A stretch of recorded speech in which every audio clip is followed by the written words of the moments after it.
Ano ga? Kamusta nagaho kayo? Samahan niyo ako na magtabas na rin ng aming halaman na aray. Parang aray na ho ang pinakabakod namin. Ako nga ho nagkakape ng umaga na yan. Tapos biglang umakit yung may-ari ng aming bahay. Dito nga pala ho sa Hungary may kasama kaming may-ari ng bahay namin. At talaga namang wala akong masasabi sa sobrang bait ho sa amin. Kaya naman yung ginagawa namin, yung kabaitan nila sa amin, sinusuklian din namin sa kabaitan namin. Sa katunayan nga ho binibigyan ho namin yan ng mga pagkaing Pinoy, pinapatikim namin sa kanila. At ayun, sa awa ng Diyos, inugustuhan naman nila. Ang mahirap laang ay yung panlasa ng kanilang pagkain. Pag sila yung magluluto sa amin, talaga namang bibihira namin makain. Talaga naman hindi man maalat, walang lasa. Siguro dahil na din sa ginagamit nilang pampalasa. Dyan nga ako'y nagkakape ng umaga. Aba, ay tumaso dun sa aming bahay. Dahil nang kala ko kung bakit. Yung pala naman kami patutulungin sa kanyang pagtatabas na yan. Tuturuan daw kami.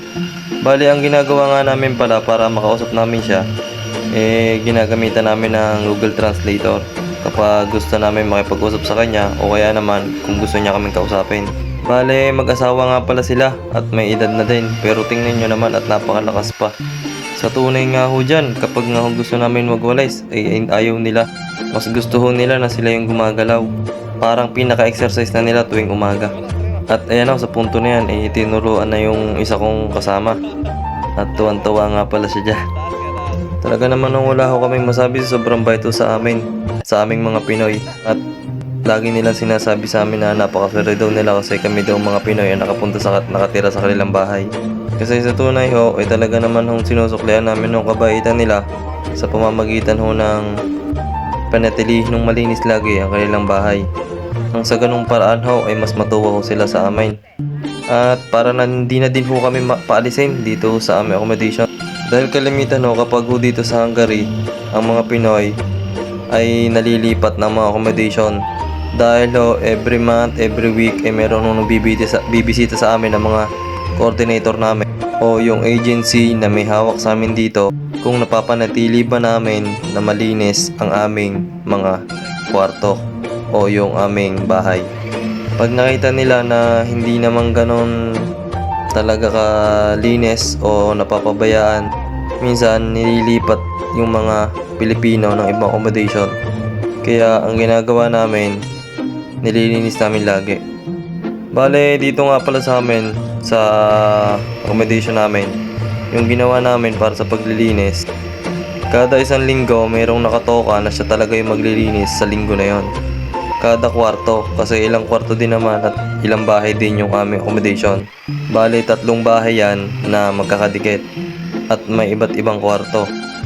Sa tunay ako nga nagulat dahil hindi naman talaga nagpapatulong yung aming may-ari ng bahay na yan. Bale, kami nga palang mga Pinoy, ang tawag namin sa kanila mama at papa. Parang anak na nila kami. Kaya tuwan-tuwa talaga sila sa amin tuwing umaga o kahit araw-araw man. At dito nga sa kulit ni Papa, talagang pinasuot pa niya yung shades na dala-dala ko. Yung binigay niya sa akin.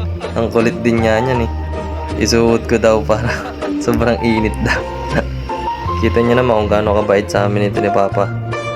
At dyan nga pala tinitingnan niya yung paano magtabas yung aking kasama. Siyempre ako, normal, tagawalis. Mas madali pa ang magwalis kaysa magtabas. Bali yung tinatabas nga pala na yan halos ilang buwan din na lumago. Dahil nang nag-uumpisa pa lang dito sa amin yan yung summer.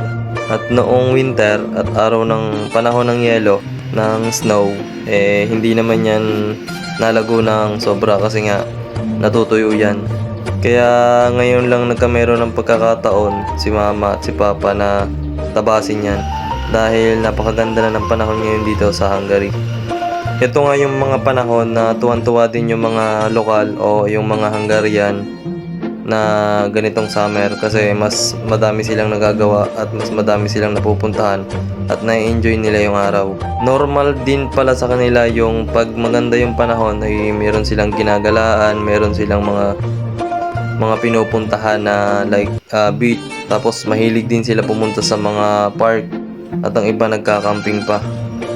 At dahil wala din naman yata yung pasok ngayon, kaya ayan, tinulungan na natin si Mama at si Papa. Bale, Bali, ayan, makikita nyo nga pala si Mama. Ayan yung asawa ni Papa. Ang isa sa napakabait din sa amin. Siya yung mahiling magluto ng mga ulam para ibigay sa amin. Pero syempre tayo, binibigyan din natin. Tapos ayan, sa punto na yan, pinatesting na ako ng kasama ko. Sabi ko sa kanya, pre, ako naman, matry nga yan. At baka makakapagpagayan din sa Pilipinas. Minsan nga iniisip ko, baka pwede akong magdala ng sanga niyan. At baka bago ako mag-asawa malago na din, may bakod na akong ganyan. Pero tinanong namin nga pala to kay Papa kung gaano katagal niya napalago yan. Halos 5 taon daw bago lumago ng ganyan. Ang hilig din kasi nila Mama at Papa na magtanim ng mga ganyan, mga halaman. Lalo na si Mama, mahilig sa halaman. Kaya hindi na kami masyado nila pinapakailaman sa ganyang mga bagay. Pero ngayong araw, ayan, pinatulungan kami. Kasi siguro nahihirapan na din si Papa pag siya lang. Napakalawak niya, napakahaba niyan. Wala na talaga akong masabi sa napakaswerte ng napuntahan namin dito na accommodation. Dahil hindi ko talaga akalain na ganito pala kabait yung may-ari na mapupuntahan namin accommodation na matitira namin dito sa Hungary. At kapag meron silang mga gamit na hindi nila ginagamit, ibinibigay nila sa amin na pwede pa naman mapakinabangan. Tulad ng jacket, short, damit, binibigyan nila kami. Sa katunayan, yung isa ko nga kasama, halos parang pwede niya na ipapackage yung binigay nila Mama at Papa. Binibigay lang nila yung sa tama lang na kakasya sa kanya, yung damit o yung jacket. At ayan, tingnan nyo naman kung gaano kaganda at kalawak ng bakod na halaman na yan. At nga pala dito, kaya si Papa na yung nagtatrabaho at siya na din yung gumagawa. Kasi kinausap siya ni Mama na wag na daw kaming pagawin kasi baka doon ang isipin ng kabilang bahay o yung kapitbahay na baka daw dalawa yung trabaho namin, na baka pinapahirapan kami, ganon. Pero sinabi namin kay Mama at Papa na gusto lang namin silang tulungan para mas mapadali yung trabaho at para hindi na din sila mahirapan. Pero hindi pa rin talaga sila pumayag. Kaya ayan, tamang walis-walis na lang ako dyan. At least kahit pa paano, mapapabilis yung trabaho. Kita nyo naman kung gano'n napakabait talaga ni na Mama at Papa. Halos talagang maisipan nila yon. Hindi nga namin naisip yon, naiisipin pala ng ibang tao yon. Sa punto yan, minsan yan, naaawa na kami kay Mama kay Papa Dahil dyan nga pala, ang hirap na din siya magtabas niyan. At patigil-tigil na din siya dyan. Napapagod na din siya. Nakikita niya naman sa init niya. Labas pala ang yan. Paano yung loob pa? Kailangan din tabasan. Kaya naman, ang ginawa namin, doon namin siya tinulungan sa loob. Para kahit papaano, hindi kita ng mga tao na nasa labas o ng mga kapitbahay. Naiintindihan naman namin sina Mama at Papa kasi nga baka kung anong isipin sa kanila ng kapitbahay namin. Baka isipin nga na pinahihirapan kami.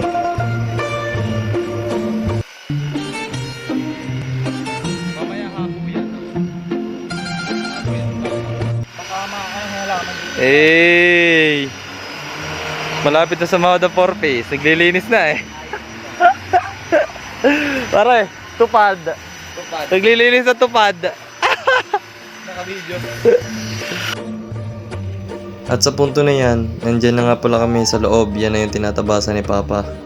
Bale, dyan na lang namin siya tinulungan para mabilis matapos kasi kakunti na naman yan. Bale, yan nga pala yung harapan ng bahay namin. At yan yung lagi namin tinatambayan pag ganitong maganda yung panahon. Dito nga pala sa Hungary, bumalik na uli yung oras na 6 na oras na lang yung diferensya sa Pilipinas. Hindi katulad dati na 7 hours ang pagitan. Dahil summer na nga pala dito sa Hungary. Bale, hindi nga pala namin dyan iniwan si Papa hanggang sa matapos. Ako na din yung nagwalis, nagpulot, pati yung mga kasama ko para malinis ng gusto.